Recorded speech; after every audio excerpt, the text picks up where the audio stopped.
Just recently, a report came out about Emmanuel Sanders being placed on the reserve COVID list. When did you all find out about that, and is there anything you can tell us about it? Yeah, look, we found out yesterday he wasn't feeling well.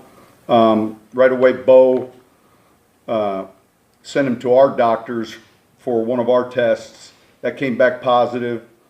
After that happened, we traced those players he was around, coaches. We actually tested about 20 more people that might have been near him, and those all came back negative. There were Ken Crawley, for instance, came back with a time frame that puts him out, so he'll show up as COVID, but without a positive test. It's more of a precaution. So yesterday is when that all happened. Hey, Sean, I noticed some of the players were wearing masks at practice today. Did that have anything to do with what happened with Sanders or protocol or anything like that? None of that. Protocols have been outstanding. He got this at home. He knows exactly how he got it, and I'll leave it at that.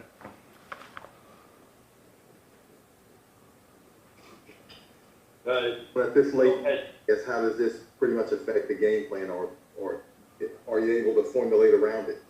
Well, listen, it's part of the deal this year. We've talked about the distractions and focusing on the things you can control.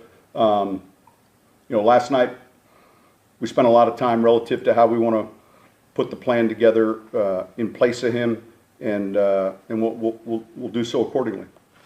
Sean, how do you feel about your depth at receiver? Good. Got a lot of different guys working at different positions, and we had good work today. Sean, can you clarify, did Michael Thomas get injured during Wednesday's practice, the new hamstring injury?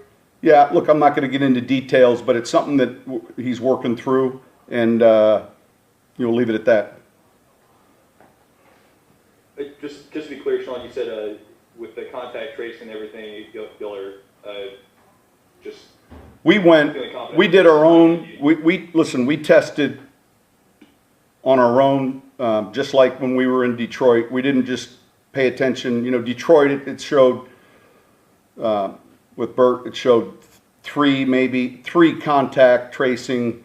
We tested, 7 or 8 there, and then we did the same here. So beyond the norm. You brought it up just now with Burton. Did the tracers work this time, or I know you were a little upset when this happened. Well, look, it's part of the deal, and all